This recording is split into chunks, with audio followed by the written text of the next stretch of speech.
अस्सलाम वालेकुम। दी rising stars की एक नई एपिसोड के साथ आगा अब्दुल हाजिर खिदमत है। आज हम बात करेंगे नीचा और सिगमंड फ्रॉइड की। नीचा को सब फिलोसफर के हवाले से तो जानते हैं कि वो उसका एक बड़ा नाम था, बड़ा काम था। उसके काम पर बहुत एतराज़ भी हुआ है। ये डिपेंड करता है कि नीचा को आप किस लेंस से देख रहे हैं।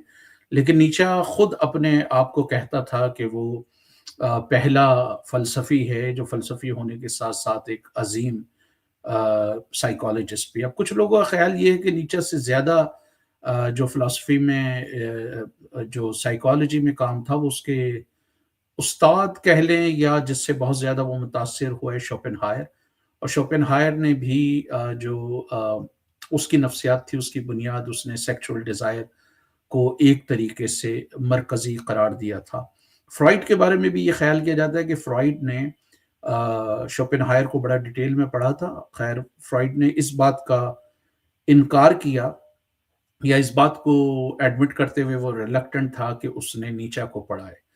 फ्रॉइड से पहले नीचा ने जो है ये डिस्कवर किया विल टू पावर के हवाले से, क्योंकि ये रेनेसां से ये बात चली आ रही थी कि जो आपका कॉन्शियसनेस है, आपका शऊर है, आपकी अक्ल है, ये तमाम चीज़ों को डिटरमिन करता है, तमाम चीज़ों का तयन करता है, आप सोचते हैं, समझते हैं। तो नीचे ने ये विल टू पावर का एक एक तरीके से एब्स्ट्रैक्ट कॉन्सेप्ट दिया कि हर शख्स में एक विल टू पावर होती है कि वो जो है वो ताकत हासिल करना चाहता है, ताकत की तरफ भागता है और उसके सारे जो मुहर्रिकात होते हैं, सारे जो एक्शन होते हैं या उसके एक्शन का एक बड़ा हिस्सा जो है वो इसी से मुतासिर होता है। वो बकिया वो उसके लिए जवाज़ वग़ैरह पेश करता रहे। फ्रॉइड ने जो बेसिक आपकी जो मुहर्रिक बताया, वो उसने लिबिडो बताया कि वो सेक्सुअल मुहर्रिक है, जिसकी वजह से जो है वो इंसान बहुत सारे काम करता है और ख़ैर उसमें बहुत सारी ऐसी चीज़ें हैं, जो यहाँ पर फ़िलहाल डिस्कस नहीं की जा सकती। लेकिन उसने भी फ्रॉइड ने पर्सनैलिटी के 3 स्टेजेस बताए या 3 अहम पहलू बताए, id, ego, super ego. Id जो है वो इमीडिएट ग्रेटिफिकेशन ऑफ डिज़ायर चाहती है। मसलन इड जो है आपके बचपने में स्पेशली इन्फेंट्स में जब आप छोटे होते हैं, अ, तिफ़्ल होते हैं तो उस वक़्त बड़ी स्ट्रॉन्ग होती है। आपने देखा ना कि बच्चा जिस तरह दूध पीने के लिए लग रहा होता है, आपने देखा होगा अमूमन छोटे बच्चे जो है कोई चीज़ माँगते हैं, फ़ौरन मचलना शुरू कर देते हैं। तो ज बचपन में स्पेशली आपके तिफ़्ल के जब जब आप तिफ़्ल होते हैं, छोटे बच्चे होते हैं, इन्फेंट होते हैं, उसमें वो डोमिनेंट होती है। एक सर्टेन स्टेज पर आकर आपकी ईगो डेवलप हो जाती है। ईगो जो है वो आपकी पर्सनैलिटी में एक रैशनल एजेंट होती है। मिसाल के तौर पे अगर बच्चा फ़र्ज़ करें कि दूध के लिए बिलक रहा है या चीख रहा है, चिल्ला रहा है या हाथ-पैर मार रहा है, तो इड उसको हो सकता है अक़ली तौर पे थोड़ा समझाने की कोशिश करे कि खल, थोड़ा सब्र कर। तीसरा जो उसने पहलू बताया फ्रॉइड ने, वो सुपर ईगो का बताया। सुपर ईगो क्या होती है कि वो आपके जो रिवायात होती हैं, माशरे की रिवायात होती हैं, उसकी रिप्रेजेंटेटिव होती है। जिसको बहुत सारे लोग रूह कहते हैं कि आपके अंदर से जो एक आवाज़ आ रही होती है। तो वो जो सुपर ईगो है वो आपकी जो माशरती रिवायात हैं, इक़दार हैं, माशरती जो पहलू हैं, उसको वो उजागर करती है। अब आप ये देखें ना कि अगर वो रूह है, जैसे कि बहुत सारे मौलवी या सूफ़ी कहते हैं कि वो रूह है जो आपकी अंदर की आवाज़ है, आपको खुदा का पता देती है, आपको दूसरी चीज़ों का पता देती है। तो आप ये देखें कि अगर वो रूह है तमाम इंसानों में यकसा होगी, तमाम इंसानों के हवाले से फिर एक जैसी बात करेगी।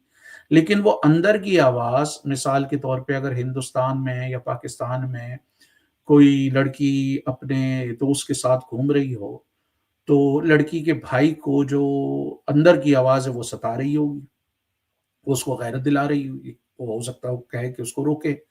लेकिन वही अंदर की आवाज़ एक मगरिबी माशरे में अगर लड़की अपने बॉयफ्रेंड के साथ जा रही है तो उसको बिल्कुल नहीं सताएगी।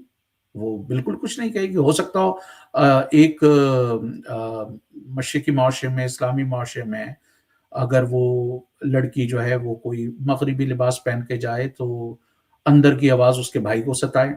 लेकिन मगरिबी माशरे में ऐसा नहीं होगा। मगरिबी माशरे में अगर वो टोपी वाला बुर्का पहनेगी तो शायद उसको अंदर की आवाज़ सताएगी क्योंकि यहाँ पे फ्रीडम है।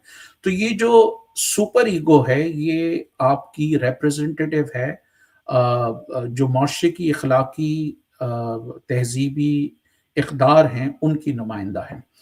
اور فرائڈ کا خیال یہ تھا کہ اگر یہ جو ایگو ہے، جو عقلی ایجنٹ ہے، اگر وہ بیلنس نہ کر پائے، مثلا ایک طرف اٹ کی فوری طور پر ماننے والی خواہشات ہیں اور دوسری طرف وہ جو سپر ایگو ہے وہ ان خواہشات کو روک رہی ہے. مثال کے طور پہ فرض کریں کہ with the passage of time جو آپ کی جو زیادہ تر خواہشات نکل رہی ہیں اس کا ایک منبع جو ہے وہ اٹ ہے، اور خواہشات کو دبانے کا جو منبع ہے وہ سپر ایگو ہے، اور اٹ جو ہے وہ ان دونوں کے درمیان ہے. مثال کے طور پہ فرض کریں کہ آپ کی خواہش ہے شراب پینے کی اور سپر ایگو آپ کو منع کر رہی ہے.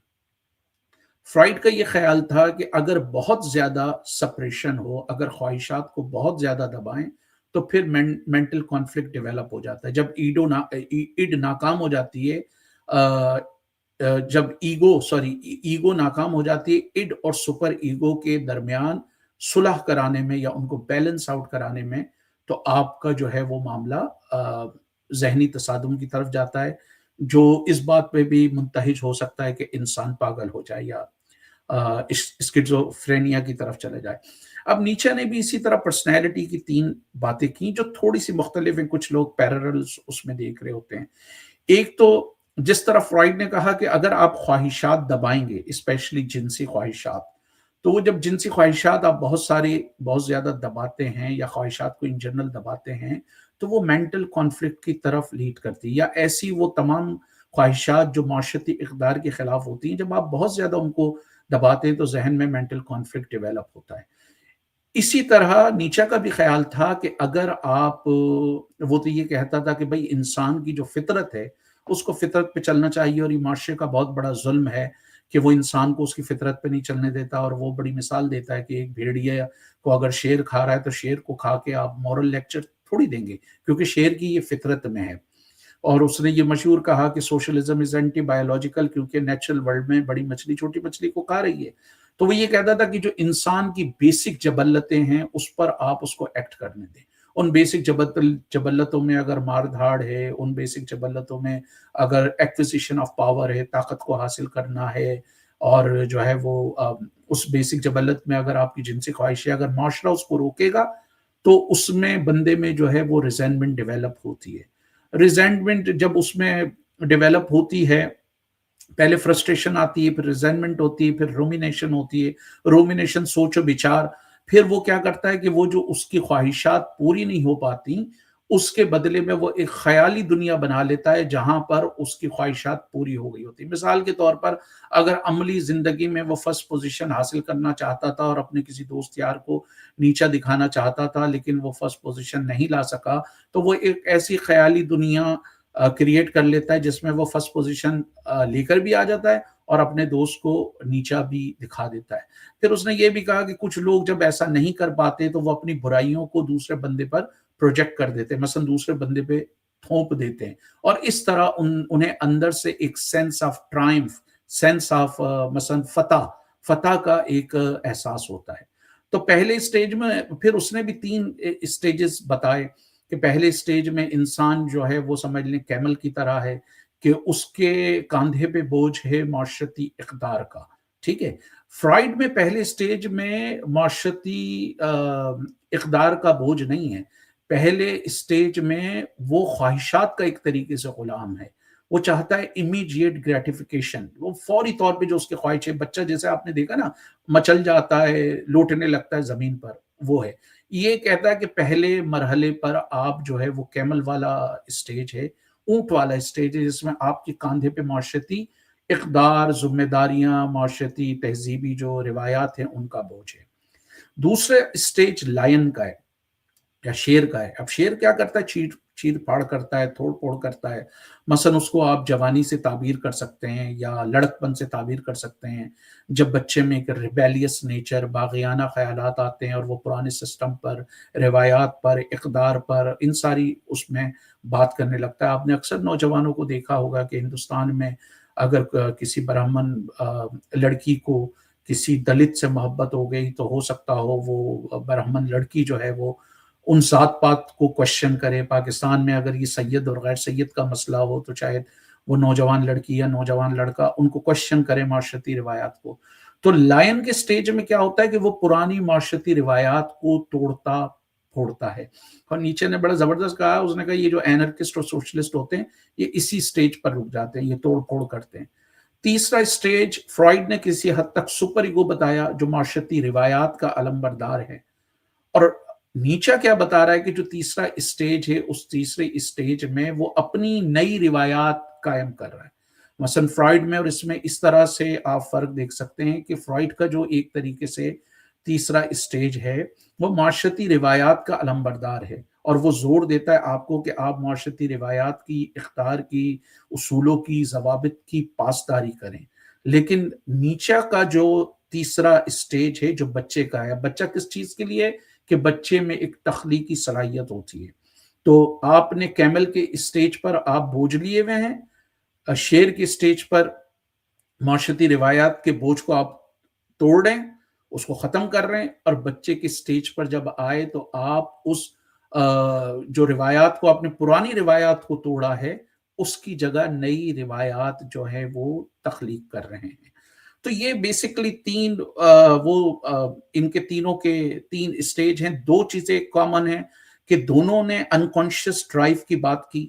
मसलन ये बड़ा अहम है कि फ्रॉइड ने भी अनकॉन्शियस ड्राइव की बात की, और वो बड़ी अहम मिसाल देता है कि भाई अगर आप कोई आइसबर्ग देखें, मसलन ये जो बर्फानी पहाड़ कह लें जो समंदर के अंदर होता है, अगर आपने टाइटैनिक देखी हो फिल्म तो उसमें होता है, तो उसका जो टॉप होता है जो बहुत छोटा होता है वो जो है वो कॉन्शियसनेस है, उसके नीचे प्री कॉन्शियसनेस है, और उसके नीचे जो बहुत बड़ा मास है वो सबकॉन्शियस, वो आपका सबकॉन्शियस है, अनकॉन्शियस है, और वो अनकॉन्शियस आपके सारे एक्शन को डिटरमिन कर रहा है। तो फ्रॉइड का भी नजरिया एक हवाले से इरेशनल है, मतलब क्योंकि रेनेसांस से यह है ना कि सारा हम शऊर, हमारी सारी फिक्र और सोचो विचार, और उसकी वो जो अनकॉन्शियस डिजायर हैं आपकी, अनकॉन्शियस आपकी गैर शऊरी ख्वाहिशात हैं, वो आपके एक्शन को जो है वो कंट्रोल कर रही होती हैं। आप जो एक्शन कर रहे होते हैं वो बुनियादी तौर पे वहां से निकल रहे होते हैं जिसका आपको पता नहीं होता। इसने भी यही कहा कि जी आपके यहाँ एक विल टू पावर होती है, और आपका ब्रेन जो है वो उनको एक तरीके से छुपा रहा होता है। इसने उसको विल टू पावर का नाम दिया, और वो भी अनकॉन्शियस है। तो दोनों में ये अनकॉन्शियस ड्राइव्स हैं। दोनों में जो है वो थ्री स्टेजेस की दोनों ने बात की। दोनों ने ये कहा कि अगर आप ख्वाहिशात को सप्रेस करते हैं तो उस वो फिर मुख्तलिफ भेस में भी सामने आ सकती है, और उससे मसाइल भी हो सकते हैं। मसलन जो नीचा था वो भी माशरती इक़दार को बड़ा क्रिटिसाइज करता था, और उसने ये बड़ा मशहूर जुमला कहा कि माशरा अगर पास्कल को नहीं रोकता तो इंसानी तरक्की का एक तरीके से जो पहिया है वो कितना आगे जाता। तो माशरती इक़दार ने, रिवायत ने, उसूलों ने, जवाबित ने इंडिविजुअल्स की जो जबलती ख्वाहिशात थी, जो उसकी तख्लीक थी, उसको रोका। और फ्रॉइड का भी यही कहना है कि जो आपकी ख्वाहिशात हैं, अगर उन ख्वाहिशात को आप बहुत ज़्यादा दबाएं तो आपकी जो ज़हनी सेहत है उससे बहुत मुतासिर होती है, खुसूसन अगर आपकी जिनसी ख्वाहिशात हैं उनको आप बहुत ज़्यादा दबाते हैं, और अगर आपकी जो ईगो है वो इड में और सुपर ईगो में को बैलेंस आउट नहीं कर पाती तो फिर आप में प्रॉब्लम्स होते हैं। तो नेचुरली ये एक बड़ा टॉपिक है। नीचे की फिलॉसफी ने फ्रॉइड को भी इन्फ्लुएंस किया, कॉल यूंग को भी किया, एडलर को भी किया। तो अगर आपका कोई सवाल हो, कोई कमेंट हो, कोई तबसरा हो, कोई करेक्शन हो तो you are more than welcome. Agha Abdul Sattar को इजाज़त दीजिए, अगले किसी एपिसोड में हम किसी नई चीज़ के साथ आएंगे, और अगर आपका कोई तबसरा हो, कोई सवाल हो, ये मैं कह चुका हूँ, तो उसको ज़रूर शेयर कीजिएगा। और आपकी मेहरबानी होगी अगर आप चैनल को सब्सक्राइब करें। एक बड़ी तादाद जो चैनल को देखने वाले लोगों की उन्होंने सब्सक्राइब नहीं किया, तो बराए मेहरबानी इसको सब्सक्राइब भी करें।